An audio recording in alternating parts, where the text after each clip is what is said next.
হইছে বলো। আমি বাসায় আসতেছি।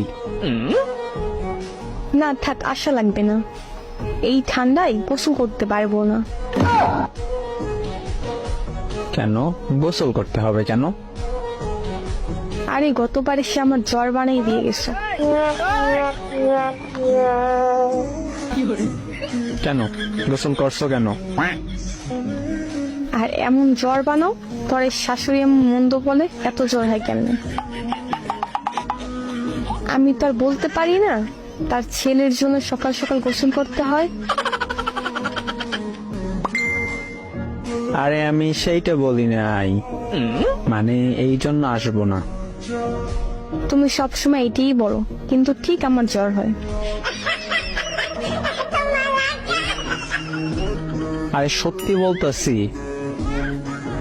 গতবারও বলছো।